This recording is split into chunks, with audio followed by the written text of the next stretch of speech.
Bonjour à tous et bienvenue sur la chaîne Hélios Guidance. Je vous propose la guidance annuelle 2025 pour les scorpions. Alors, tirage que je viens juste de faire et non sans mal. Il a été intense, chaotique, difficile, mais je vous assure, il est très très beau. Vous avez certains aspects qui vont être un peu compliqués à traverser, mais rien de significatif comparé à ce que vous réussissez à mettre en œuvre, mes chers scorpions, sur cette année 2025. C'est assez incroyable. Vous allez vers votre réalisation, vers votre ouverture, vers votre bonheur. Vous êtes déterminé à agir pour vous et pour le mieux pour vous et vous y arrivez. Donc je vous laisse découvrir les enjeux de cette année avec les pièges dans lesquels il ne faudra pas tomber, ce qu'il faudra potentialiser et maximiser pour vous sur 2025 et j'espère sincèrement que vous passerez une belle année et que vous obtiendrez cette magnifique réalisation. Avant ça, évidemment, vous le savez, n'oubliez pas de vous abonner à la chaîne, c'est comme ça que vous lui permettez de grandir et que vous m'encouragez à continuer à vous proposer ces guidances. Donc merci infiniment de vous abonner si vous ne l'êtes pas encore et évidemment aussi liker, commenter et partager ces vidéos. Même une simple emoji dans les commentaires m'aide au niveau du référencement, donc merci infiniment à ceux qui le font déjà depuis longtemps et à ceux qui le feront à partir de maintenant. Je vous souhaite une belle année 2025 et un bon visionnage.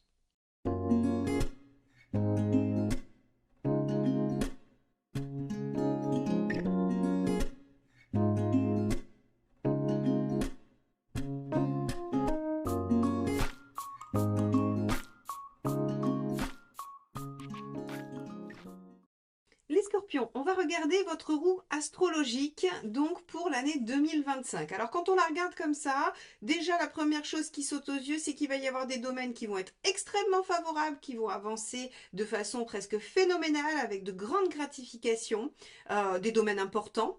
Et on va avoir deux domaines qui vont eux être un tout petit peu plus fragiles avec peut-être des déceptions et des difficultés. Donc on va rentrer tout de suite dans votre analyse avec la lune en maison 1 qui va dénoter justement ce côté un petit peu partagé entre des émotions variables, peut-être un travail introspectif, de l'intériorisation, beaucoup d'intuition qui va probablement vous être utile et une situation qui semble être un peu féconde mais discrètement. Hein, c'est-à-dire que pour moi, il y a des domaines qui vont vraiment évoluer positivement et je vais vous en parler très rapidement. Mais on peut aussi avoir des choses qui vont être en gestation, qui vont être en train de mûrir, de grandir et qui pourraient porter leurs fruits ultérieurement, mais vous pourriez peiner ou être un peu déçu de ce que ça apporte, j'allais dire, dans l'immédiat. Alors, donc la Lune, elle va nous parler d'une année assez émotive, assez émotionnelle, où vous allez quand même vivre quelque chose de particulièrement intérieur. Donc on pourrait imaginer que vous allez remettre en question des choses, que vous allez vivre des émotions assez intense et forte, et pour cause, hein, vous allez voir. Donc, c'est un état qui pourrait être variable. C'est-à-dire que, par exemple, si on avait eu une carte d'action, je vous aurais dit, bah, ça va être une année où il va y avoir beaucoup de mouvements, beaucoup d'actions, et vous allez être un petit peu pris tout le temps dans le mouvement sans pouvoir vous poser et réfléchir. Là, avec la Lune, on va vivre vraiment des choses très variables et très intériorisées. Maison 2, on a la maison Dieu dans la maison 2. C'est tous vos avoirs, c'est le côté matériel, concret, financier. La maison Dieu à minima, c'est de la déception, c'est-à-dire qu'il ne s'y produit pas ce qu'on attendait. On n'obtient pas ce qu'on veut. On est déçu parce que ça ne marche pas comme on voulait. On n'obtient pas le niveau peut-être de finances que l'on souhaiterait. Et au maximum, avec une maison Dieu, on peut même avoir des choses qui devaient fonctionner et qui se retrouvent complètement caduques, qui s'écroulent, qui ne fonctionnent pas. Donc, on pourrait avoir une situation matérielle remise en cause sur cette année 2025. Alors, la maison Dieu peut aussi être des grandes surprises. Hein.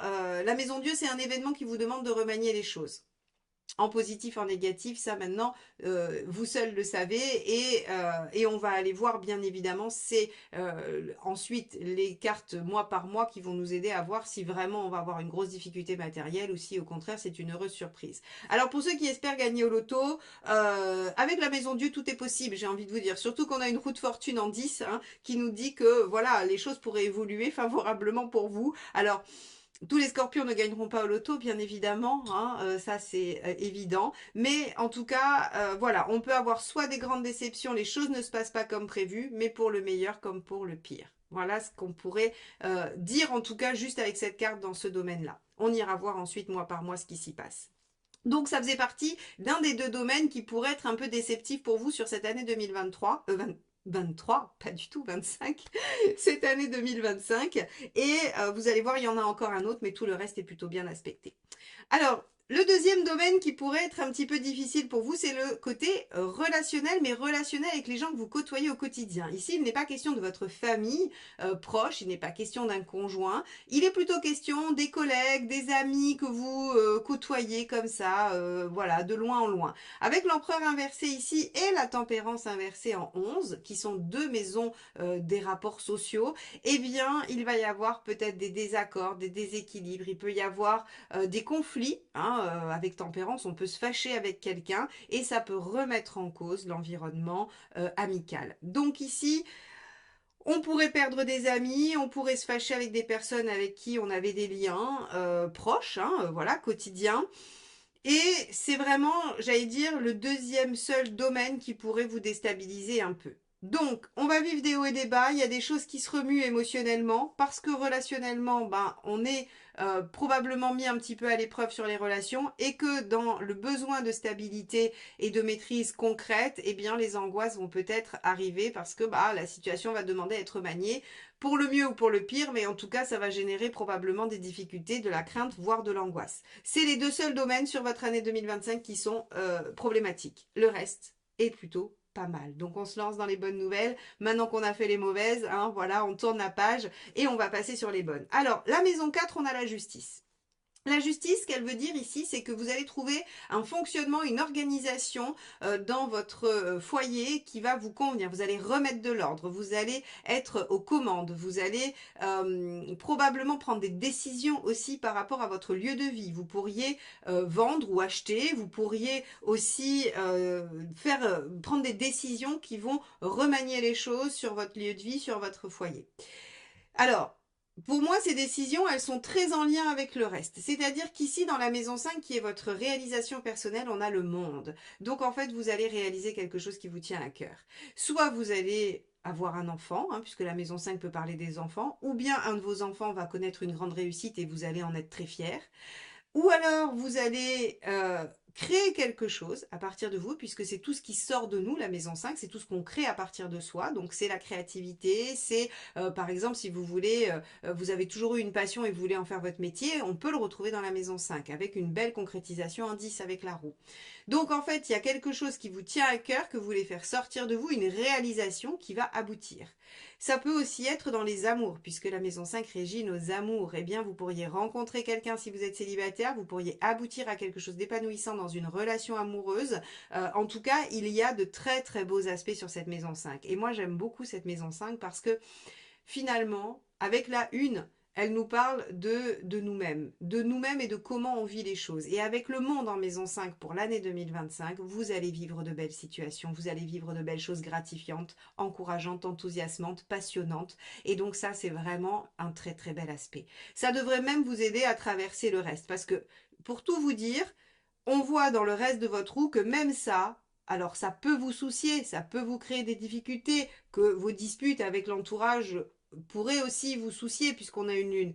Mais finalement, ça ne va pas suffire à assombrir votre année. Ça ne va pas être suffisamment important comparé à tout le reste et à toutes les gratifications pour vraiment vous faire passer une mauvaise année. Ça peut vous faire passer de moments un peu difficiles, des moments un peu délicats, mais c'est tout, rien de plus. Avec le 21 ici, on est vraiment dans une belle expansion de soi, dans une belle réalisation. Et regardez, dans la maison 6, on a le battleur.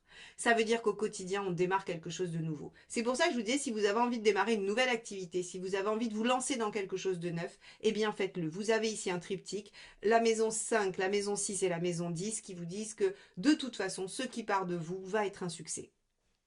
Donc là, on est quand même sur quelque chose d'assez extraordinaire. Et quand je dis quelque chose qui part de vous, si vous êtes célibataire et que vous vous décidez à vous dire, eh bien, cette année, je rencontre quelqu'un, ça marche. Et vous rencontrez quelqu'un pour construire ce que vous voulez. Ici, l'ermite inversé nous dit que de toute façon, vous allez opter pour la communication, vous allez opter pour le fait de parler, de communiquer. C'est fini de rester le scorpion discret qui garde les choses pour lui, qui veut pas partager son intérieur par peur de perdre le contrôle. Et bien là, vous vous dites, je vais m'exprimer et m'affirmer. Évidemment que vous vous affirmez avec le 21. Vous avez envie de vous réaliser et d'aller au bout de ce dont vous avez besoin pour vous sentir bien. Donc vous prenez des initiatives, vous vous déployez, vous communiquez. Et vous communiquez doublement puisqu'on a une impératrice en 9 aussi ici. Donc en fait, toute cette roue, elle nous montre que vous décidez de prendre votre place dans le monde, de la prendre telle que vous l'imaginez, et ça vous rend heureux et heureuse. Alors bien sûr, admettons, vous décidez de commencer une nouvelle activité professionnelle. Vous voulez quitter un job pour vous lancer dans un nouveau. Oui, il risque d'y avoir une déstabilisation matérielle, évidemment, puisque vous faites rupture. Mais, encore une fois, ce n'est pas suffisant pour déstabiliser le reste de votre thème. Donc ça veut dire que ce n'est pas quelque chose qui va vous freiner dans votre déploiement.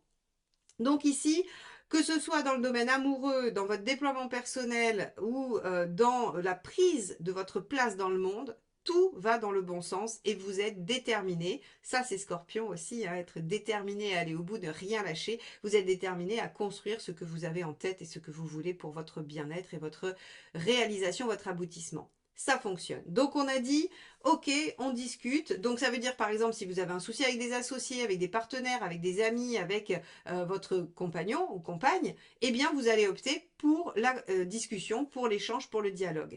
Alors ça peut créer effectivement des disputes. Alors je vous rassure, ça ne créera des disputes qu'avec les gens que vous croisez quotidiennement de façon distendue. Parce qu'avec le partenaire ou la partenaire, on a plutôt un échange et une réciprocité dans le fait de vouloir avancer que des disputes et des ruptures. C'est vraiment ici que se situent les difficultés. C'est-à-dire que votre affirmation va peut-être déplaire à certaines personnes de votre entourage. Eh bien tant pis. Ces personnes-là resteront sur le bas-côté et vous continuerez à avancer.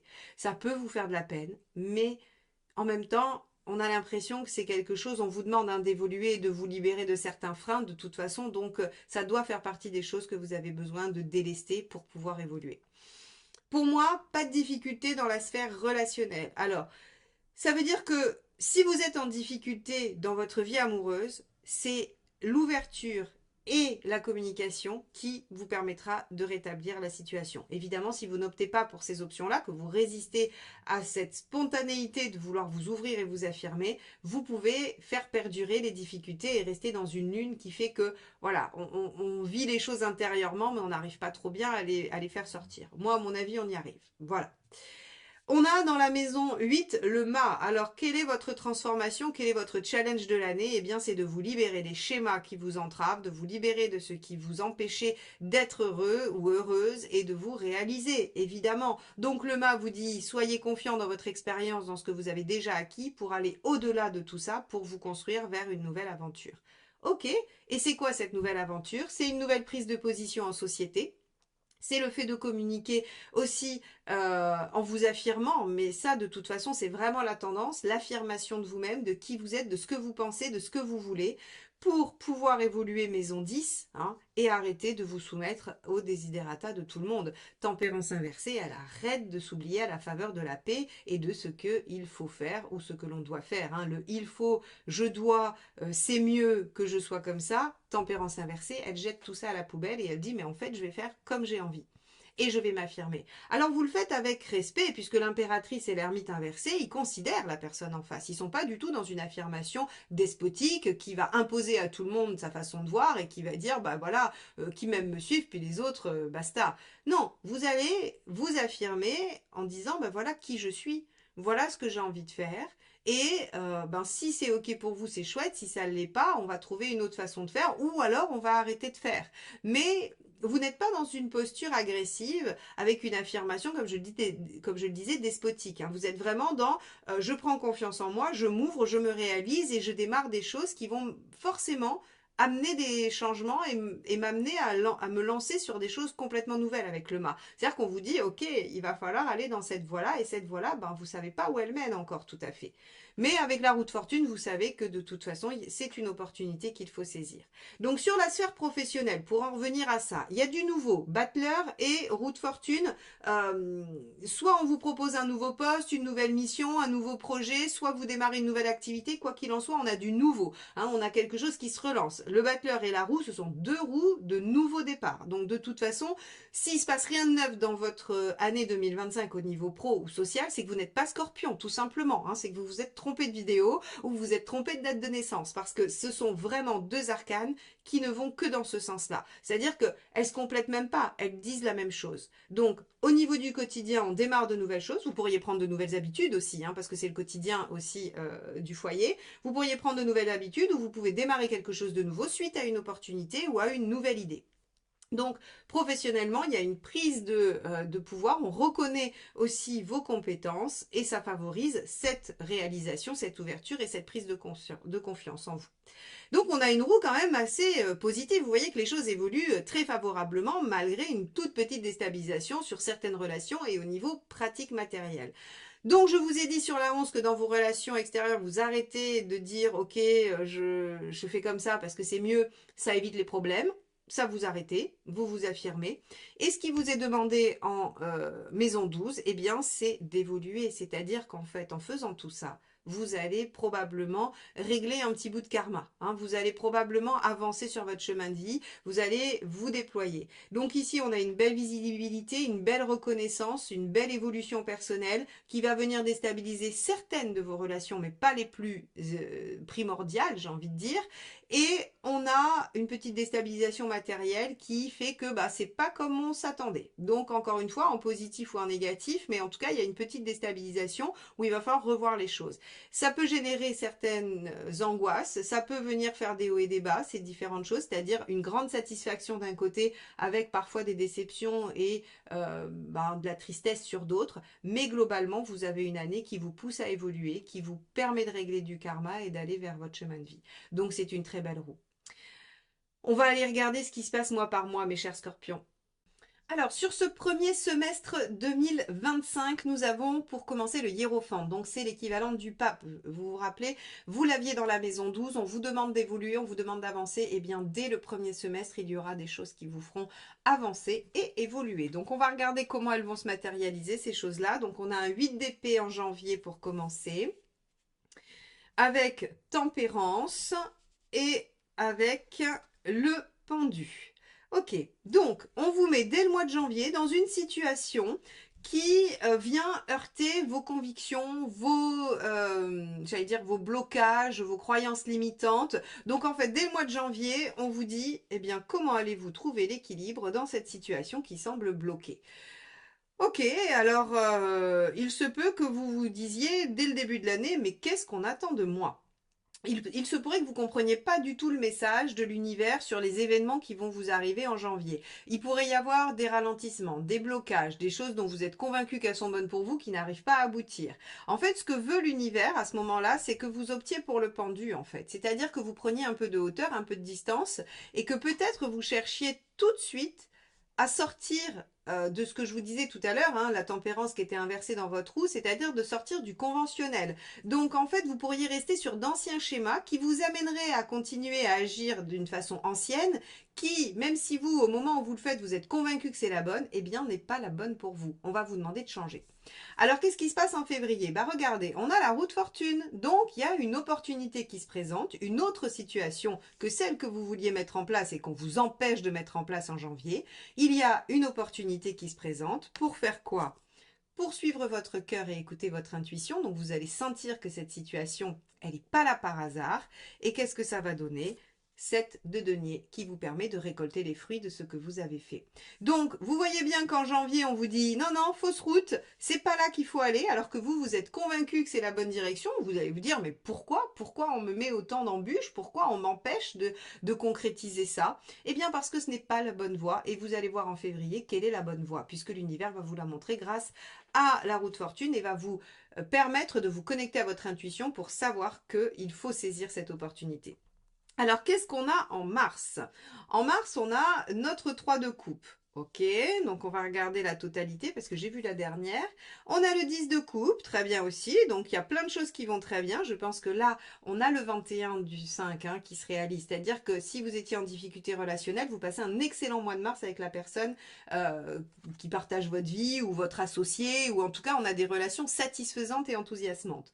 Par contre, on a la tour. Alors, qu'est-ce que ça signifie? Bah, la tour, on l'avait dans la maison 2. Donc, on pourrait imaginer que c'est sur le mois de mars qu'il va y avoir un événement qui va venir remettre un peu les cartes sur la table et qui va vous demander de remanier des choses. Mais on voit que c'est surtout axé sur la coupe. Donc, moi, je parierais plutôt sur la dispute, sur le fait que votre situation, les éléments que vous allez prendre en compte en février, ils vont amener à ce moment de flottement dans les relations, avec une affirmation peut-être de qui vous êtes, et ça va déplaire. Donc, on va avoir deux aspects. On va avoir une grande joie pour vous à réaliser votre objectif de vie, 10 de coupe, je fais de ma vie un rêve, je vais vers ce qui me rend heureux et ce qui m'épanouit. Mais on va avoir des difficultés ou des oppositions dans les relations, puisqu'on est sur de la coupe, qui va amener peut-être à devoir se séparer de certaines personnes de son entourage. Donc pour moi ici, on est davantage sur la déstabilisation relationnelle que matérielle. Mais peut-être que pour certains, c'est lié. C'est-à-dire que peut-être que la déstabilisation relationnelle va amener une déstabilisation matérielle. Dans ce cas-là, ok, ça peut jouer là-dessus aussi.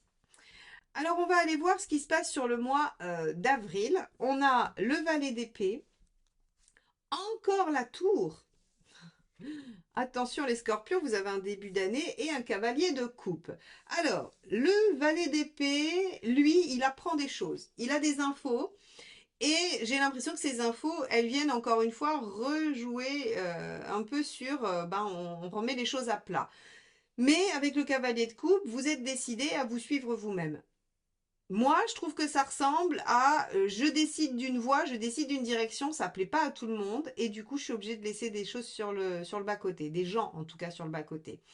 Encore une fois, ça peut être lié matériellement, ça on le saura qu'à la fin du tirage, je vais essayer de repérer si on a à nouveau des déstabilisations, mais plutôt sur du denier. Parce que là, en fait, si vous voulez, on a de l'épée et de la coupe, donc pour moi, c'est plutôt de la déstabilisation, c'est plutôt des disputes ou des choses comme ça avec des gens, parce qu'on est posé sur l'affect, sur le ressenti, bien plus que sur le matériel. Donc pour moi, ce début d'année, c'est vraiment de la déstabilisation relationnelle avec la perte des relations. Ok.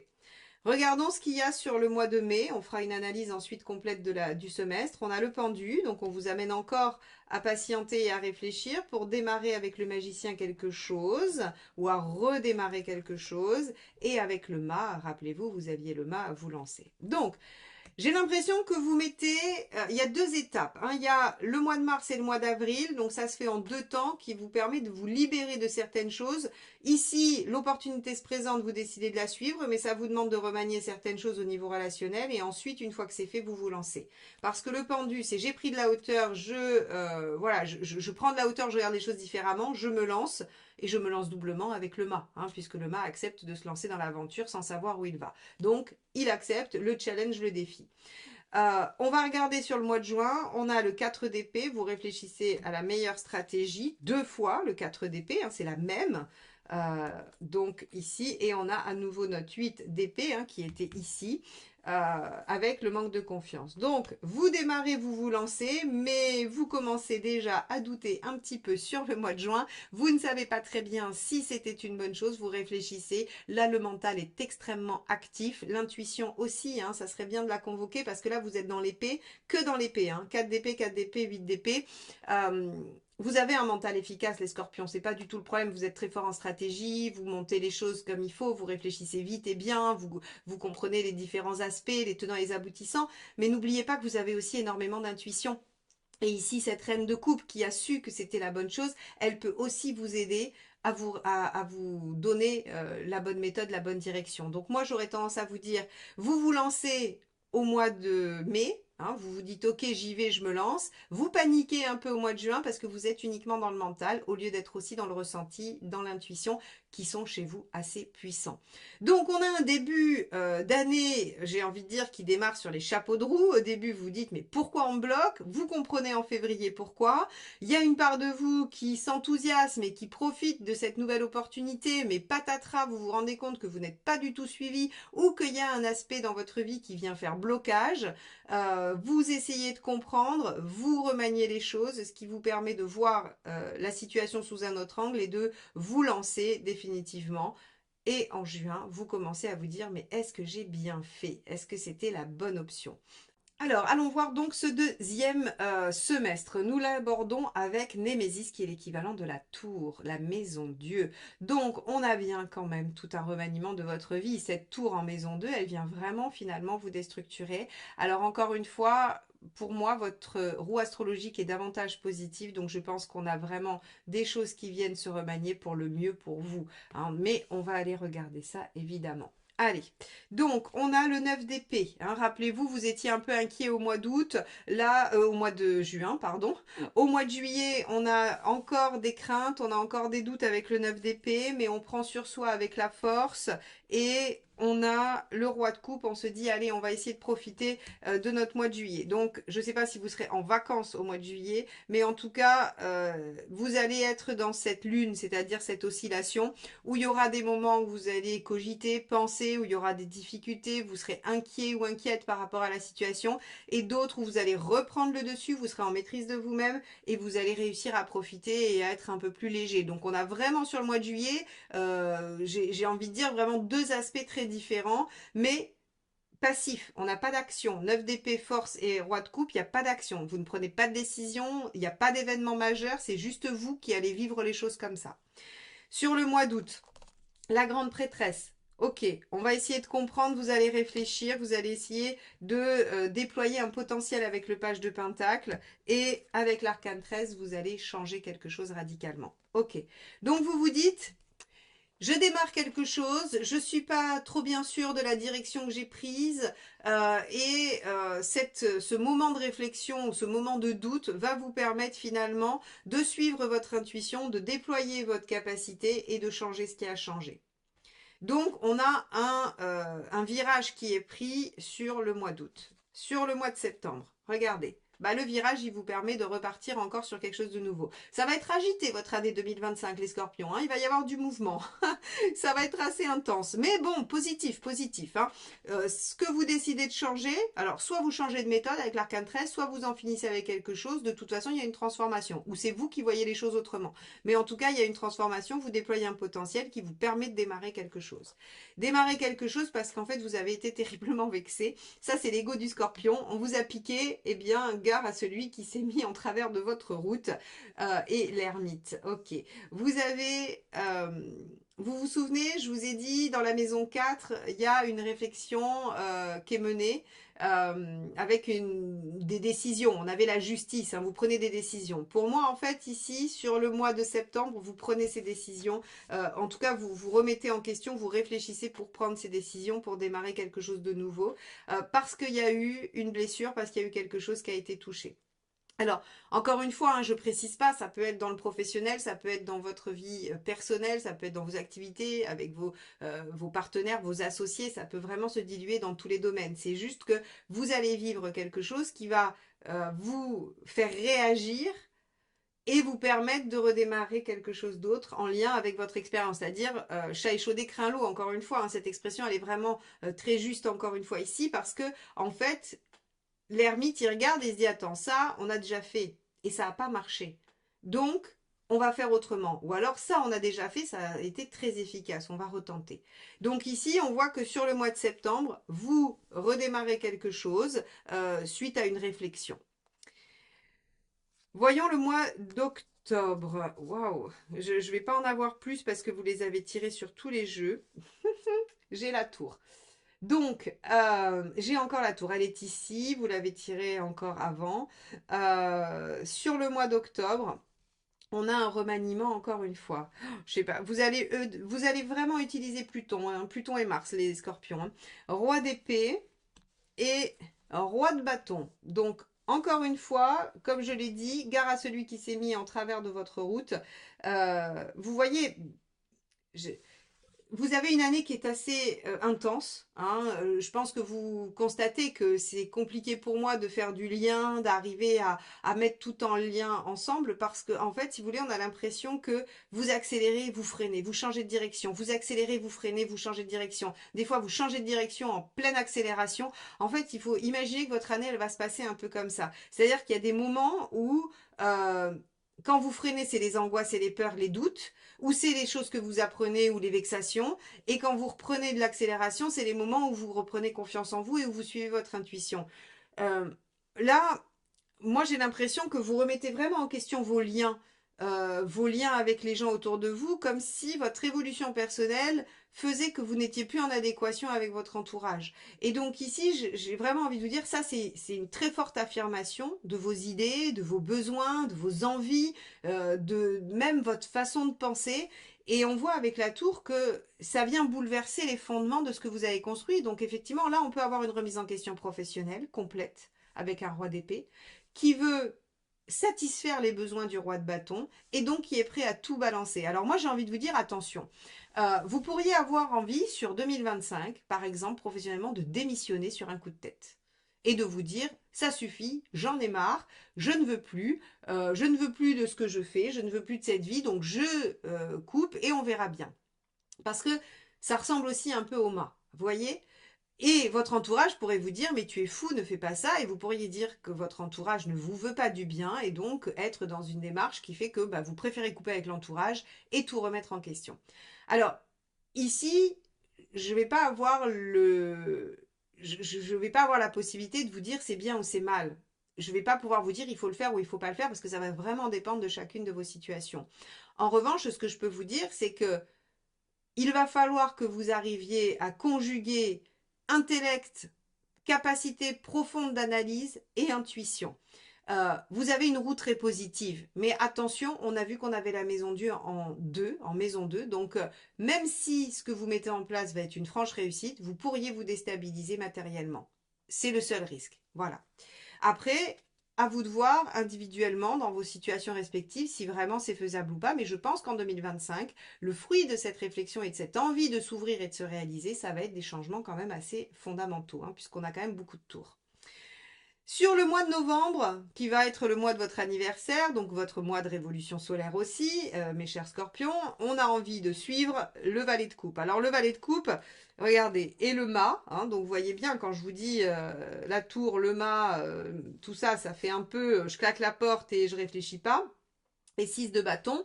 Sur le mois de novembre, en fait, vous allez avoir envie de vous suivre et de suivre que vos envies. Le problème du valet de coupe, c'est que souvent, il est un peu présomptueux sur ses capacités. C'est-à-dire que, vous savez, le valet de coupe, c'est celui qui se dit, non mais par amour, tout est possible. Alors, probablement, oui, par amour, tout est possible, j'imagine. Mais valet de coupe, j'ai envie de vous dire, il y a quand même beaucoup de composantes que vous n'avez pas en tête. Il y a quand même beaucoup d'éléments que vous n'avez pas en maîtrise. Et alors, vous êtes déterminé, terriblement déterminé, puisque vous avez un 6 de bâton. Alors, le 6 de bâton, il nous dit ça va bien se passer. Mais vous pourriez négocier un virage un peu serré, là, sur le mois de novembre, les scorpions. Vous pourriez jouer au funambule et pas être loin de perdre l'équilibre. Alors, je vais tout de suite aller voir décembre, parce que forcément, ça m'intrigue. 8 de coupe, très bien. 5 de coupe. Waouh! Oh, et 10 de coupe. Bon, eh ben les scorpions, chapeau, parce que, voyez, j'ai envie de vous dire attention, attention, parce que voilà, je veux pas qu'il vous arrive quoi que ce soit, ou que vous soyez déçus, que vous vous retrouviez dans une situation catastrophique. Mais en fait, sur le mois de décembre, 8 de coupe, 5 de coupe, vous êtes capable de tourner la page sur ce qui ne vous convient plus pour aller vers quoi? Le 10 de coupe, votre vie rêvée. Donc vous voyez bien que cette roue astrologique où on vous dit, bah en fait, ça va déstabiliser votre entourage et puis matériellement, ça peut venir gripper un peu. Mais par contre, sur le point de vue personnel du développement, de votre épanouissement et de votre réalisation, vous y arrivez sans encombre. Vous avez quelques moments de doute parce que probablement qu'on vous fait douter. N'oubliez pas que le 9 d'épée, ce sont les angoisses des autres. Quand vous dites j'ai envie de faire ça et qu'ils vous disent oh là là, mais t'es fou, t'es folle, tu y arriveras jamais, moi à ta place je le ferai pas. Oui, oui, la personne elle vous parle bien d'elle à votre place, elle vous parle pas de vous, elle prend pas en compte qui vous êtes et vos capacités. Elle ne fait que elle se projeter dans la situation et elle vous projette ses propres angoisses. Donc en fait, vous êtes obligé de couper avec des gens de votre entourage, tout simplement parce qu'en fait, ils vous entravent dans votre réalisation. Ils vous entravent dans vos décisions, que vous savez être bonnes pour vous. Vous savez que quand vous vous donnez un challenge, les scorpions, eh bien en général, vous y arrivez parce que vous avez une détermination à toute épreuve. J'ai presque envie de dire que vous êtes les pitbulls du zodiaque, hein, c'est-à-dire que on a les taureaux et les capricornes qui sont capables de réaliser des choses à long terme avec une pugnacité, une ténacité vraiment ancrée. Mais vous, c'est de la hargne. C'est que quand vous décidez que vous allez faire ça, rien ne peut vous arrêter et vous êtes prêt à brûler tout sur votre passage qui vous empêcherait éventuellement d'y arriver. Eh bien, c'est ce qui se passe cette année. Vous savez ce qui est bon pour vous, vous savez ce que vous voulez voir advenir dans votre vie, vous le mettez en œuvre. Vous allez par moments être déstabilisé, d'où la lune en maison 1, mais vous atteignez ce que vous voulez mettre en œuvre. Ce 10 de coupe en fin d'année, il est juste merveilleux, il est incroyable. Je pense que vous serez extrêmement satisfait de vous, les scorpions, en cette fin d'année 2025. Voilà ce que je peux vous dire. Une année riche en émotions, haute en couleurs, en événements, en haut et en bas. Ça va être des véritables montagnes russes. J'espère que cette guidance vous permettra d'appréhender tout ça le plus sereinement possible, puisque mes guidances n'ont pas d'autre ambition que de vous aider à cheminer et à nourrir votre réflexion par rapport à ce qui se passe dans votre vie. Donc j'espère sincèrement que vous vous en servirez comme ça, en vous disant ok, je sens de l'angoisse, mais c'est normal, il faut que je m'écoute, il faut que je me fasse confiance. Il faut que je sois vraiment dans une démarche de modifier des choses tout en faisant un peu attention à ma stabilité parce que c'est important aussi pour vous la maîtrise et la stabilité, les scorpions. Donc voilà, j'espère que vous vous en servirez du mieux possible. En tout cas, moi, je vais vous souhaiter une belle réalisation sur cette année 2025, donc une bonne année 2025. Et je vous dis à très très vite pour de nouvelles guidances. Bye bye.